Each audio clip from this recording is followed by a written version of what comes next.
Deputy commissioner office ضلع وسطی میں مذہبی ہم آہنگی و اخوت کے فروغ کے لیے علماء کرام، عالم دین اور سماجی تنظیم کے اعزاز میں پروقار افطار و عشاء کا اہتمام کیا گیا۔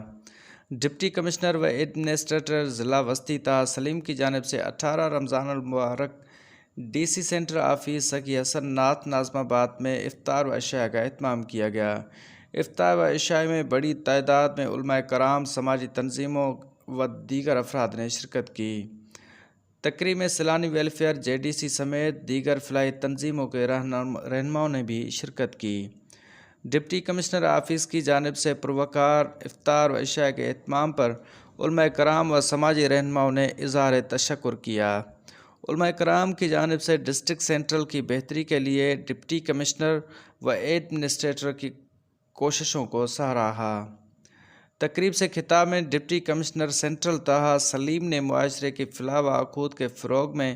علماء کرام و سماجی تنظیموں کے کردار کو سراہتے ہوئے کہا۔ صاحب بیٹھے ہیں، شمسی صاحب بیٹھے ہیں، کرنل نور، بوری کمیونٹی سے اصغر بھائی، یعقوب بھائی، مسرور صاحب، مفتی صاحب بیٹھے ہیں، اور جو لوگ ہمارے آج اس پروگرام میں شریک ہوئے، ناصر بھائی، رضا بھائی، جن کے نام میں بھول بھی رہا ہوں، سیلانی ویلفیئر کے سارے، بہت بہت شکریہ آپ لوگ، تھینک یو سو مچ، بہت بہت شکریہ آپ لوگوں کا کہ آپ لوگوں نے آج آپ آئے یہاں پہ اور ہمیں موقع دیا۔ اس پروگرام کا کبھی یہ مقصد نہیں تھا کہ ہم ڈسٹرکٹ ایڈمنسٹریشن کی تعریف آپ سے لیں یا ہم کہ جیسے کوئی بہت بڑا کام کر رہے ہیں، ہم کچھ نہیں، ہمیں اس کام کرنے کی پیسے ملتے ہیں، سرکار ہمیں پیسے دیتی ہے، وہ ہماری تنخواہ آپ لوگوں کے ٹیکسز سے آتی ہے، تو یہ ہماری ذمہ داری ہے کہ چھوٹا موٹا جو بھی ہم کر سکیں اپنے محدود وسائل میں رہتے ہوئے وہ کریں، اور یہ بھی ہماری ذمہ داری ہے کہ جو اتھارٹی اور جو انٹائٹلمنٹ لوگ ہمیں دیتے ہیں اس کا ہم غلط استعمال نہ ہونے دیں، اور جو کام جس حساب سے بھی ہو سکے وہ کریں۔ آج کا ملنا اس لیے بھی ضروری تھا کہ ایک تو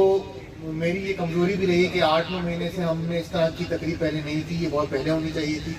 اور ظفر عباس صاحب نے جیسے کہا کہ شاید اگر ہندو کمیونٹی اور کرسچن کمیونٹی کے لوگ، مائنورٹی کے لوگ بھی یہاں پہ آتے تو ایک اسٹیپ اپ ہوتا، اور آئی تھنک یہ ہونا چاہیے، اور ہم نے آغاز کر دیا ہے، دیر آمد درست آمد، اور انشاءاللہ آگے بھی ہم کرتے رہیں گے۔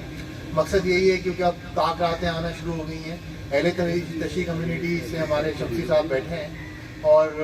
مولانا شہنشاہ نقوی صاحب کو بھی آنا تھا، لیکن کیونکہ مجالس کا آغاز آلریڈی ہو چکا ہے تو وہ وہاں پہ بزی ہیں۔ مجھے اصغر بھائی بتا رہے ہیں کہ آج پوری بورے کمیونٹی کو سہیمرا نے ہم کو افطار رکھا ہے آج ان کا، پھر بھی وہ یہاں پہ آئے، تو مقصد یہی ہے کہ جو بھی ہم کر سکیں، ہماری انتظامیہ موجود ہے، ایڈمنسٹریشن کے لوگ موجود ہیں، ہم آپ کے لیے کریں۔ طاق راتیں ہیں، پھر اس کے بعد عید ہے، پھر ہم دوبارہ بیٹھیں گے، بقرعید ہے، پھر محرم ہے، پھر ربیع الاول ہے انشاءاللہ، تو ابھی سے ہم چیزیں شروع کر دیں۔ جو آپ کی لائٹوں کے مسئلے، جو تھوڑے بہت پیچ ورک کا مسئلہ ہے، پانی کا، سیوریج کا، تو آج سے آغاز انشاءاللہ ہم اس کی تیاری کا کر دیں گے۔ یہ نہیں ہو کہ 10 محرم کے لیے، عاشورہ کے لیے ہم 28 ذوالحج کو ایک میٹنگ کر رہے ہوں اور پوچھ رہے ہوں کہ آپ کو کیا مشکلیں ہیں، تو اس وقت نہیں ہو پاتا، تو انشاءاللہ اس کے لیے بھی آگے رہیں گے۔ یہ بس یہ سلسلہ اب شروع رہے گا اور آگے بھی ہم ملتے رہیں گے، میں آپ لوگوں کو زیادہ ویٹ نہیں کراؤں گا، اور بہت بہت شکریہ آپ لوگوں کا آنے کا، اور یہ ہماری ذمہ داری ہے جو ہم انشاءاللہ آپ کے لیے پورا کریں گے۔ Thank you.